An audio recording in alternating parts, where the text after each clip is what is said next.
bisa melihat sab langit 7, bisa melihat apa kehendak di dalam hatinya orang, bisa melihat apa nanti akan terjadi, bisa melihat apa di dasar laut atau bumi kekayaan, bisa lihat.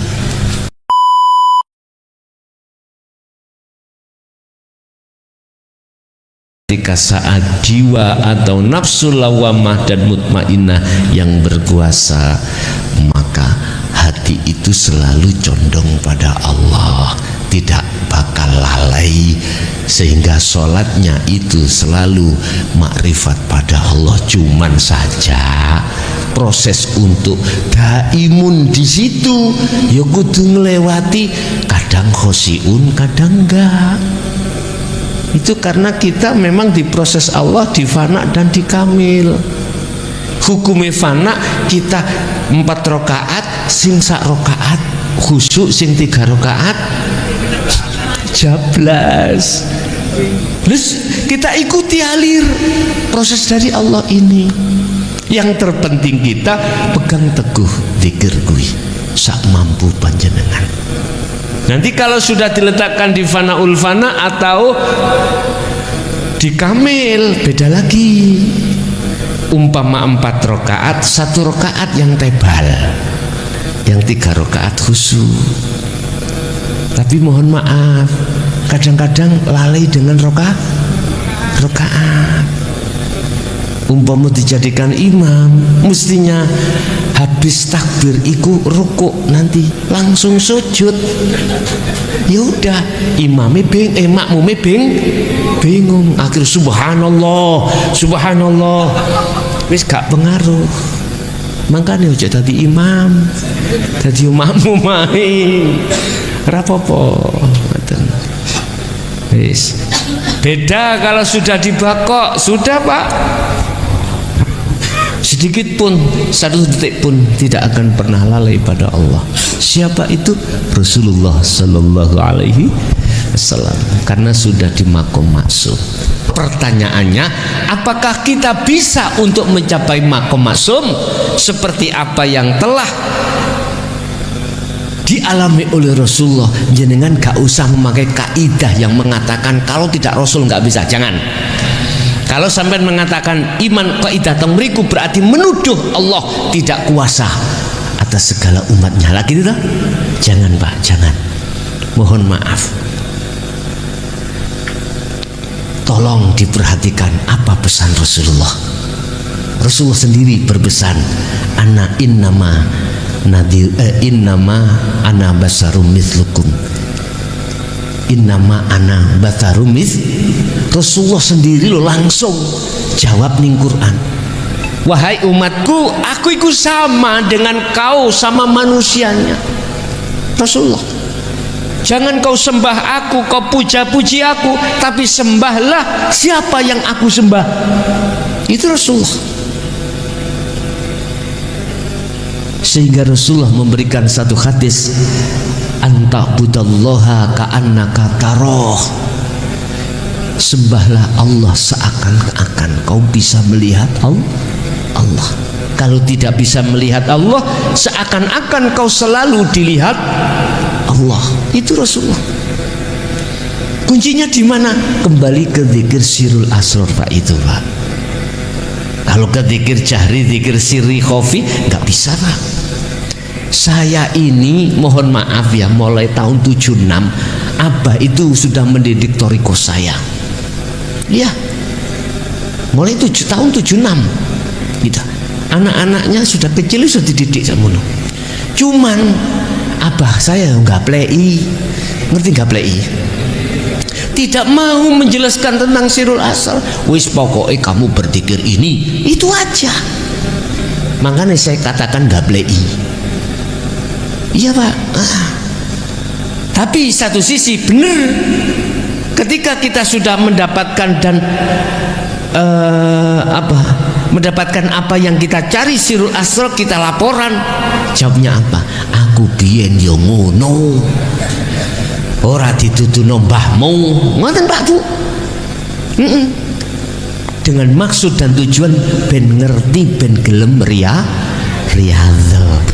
Masya Allah, ndas iki sampak butak ya, cara mencari sakniki wis penak Pak. Kita kembalikan dulu, mengapa itu dirahasiakan? Ya karena Allah. Mengapa sekali dibuka juga? Karena wis gak pusing-pusing, gak ada yang kita salahkan Pak, gak ada yang kita salahkan. Jadi kembali kepada pertanyaan, konsekuensinya kita ruhaniyah itu ingat atau tidak tergantung mana yang kuat di dalam ruhaniyah jiwa atau nafsu kita, apakah yang menang sifat basariyah atau basiroh. Itu yang pertama. Yang kedua, terkait bagaimana sistemnya supaya kita itu selalu koneksi pada Allah, baik ketika di luar sholat, lebih-lebih ketika di dalam sholat. Hanya satu Pak, kalau boleh saya katakan, realisasikan, sertakan ketika jasmani melakukan apapun bentuk aktivitas, duke realisasikan, sertakan sirul asrar di dalam hati jenengan. Kalau sholat jenengan tidak khusyuk, mohon maaf, sampai nang Mojokerto nggawa kotoran teplok noraiku. Nggih, wis kotoran sembarang lah, kula nggak akan gugat ndak, tak meneng tak rasani kotoran iku koyo opo.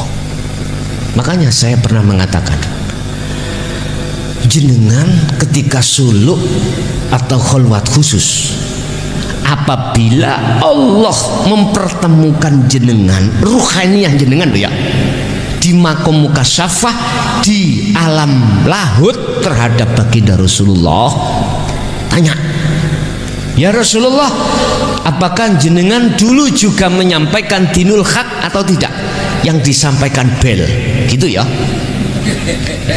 Kalau Rasulullah menjawabnya itu tidak, saya sekali lagi tidak akan pernah buka kitab lagi, tidak akan pernah ngaji ini, tak tutup turu wae penak, tak tutup gak usah ngaji penak. Kalau jawabannya seperti itu lah, sementara ini aku punya jawaban dari berbagai jamaah yang sudah sampai di situ di mukasyafah.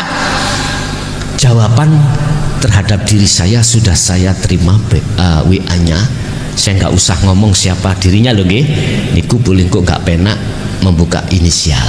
Ternyata 4 orang itu menjawab sama. Apa jawabannya? Rasulullah juga menyampaikan atau mengajarkan tentang tauhid la ilaha illa anta wa ana iki. Di situ Pak, PPE sing jenengan kok beda ya, kok beda enggak, iku kelakuan bel misalnya ya, seperti itu, langsung kalau tutup ngaji nih. Umpama sing Jember, akhirnya kalau mboten nang Jember wis mboten ngaji nang Jember, mbok menawi tetep kula pesen iku untuk mengokohkan sampeyan. Tapi tidak semuanya ruhaniyah itu diajak Allah ketika solok nuju wusul itu mesti harus ke mukasyafah, ndak. Bisa jadi langsung Allah menarik ke musyahadah. Tapi bisa jadi biasanya Pak, sistem wasilum itu gitu, ditarik dulu Allah, kita dijak jalan-jalan ke alam mukasyafah. Di situ kita bertemu alam malakut, para malaikat, alam jabarut, ketemu begebluk, ya alam lahut, ketemu para kekasih Allah. Baru nanti akan ditarik ke musyahadah, bisa jadi. Tapi di situ tergantung kita sudah membawa sirul asrar atau tidak. Kalau kita sudah membawa sirul asrar, maka kasafnya jadi kasaf maknawi. Kalau dimasukkan makom mukasyafah. Kalau tidak membawa sirul asrar, pasti akan masuk di dalam kasaf suwari. Kasaf suwari kasaf apa? Kasaf yang ruhaniyah tidak akan mungkin bisa masuk ke makom musyahadah. Akhirnya jenengan tadi wong karomah Pak.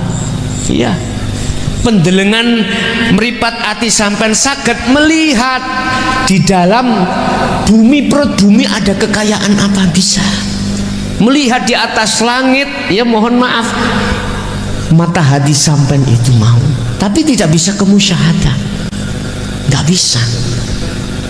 Sarahnya makalah pada malam hari ini seperti itu, Pak.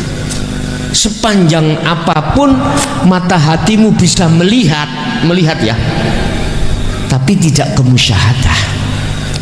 Bisa melihat sab langit 7, bisa melihat apa kehendak di dalam hatinya orang, bisa melihat apa nanti akan terjadi, bisa melihat apa di dasar laut atau bumi kekayaan, bisa lihat, tapi itu masih kegolong mata hati yang buta.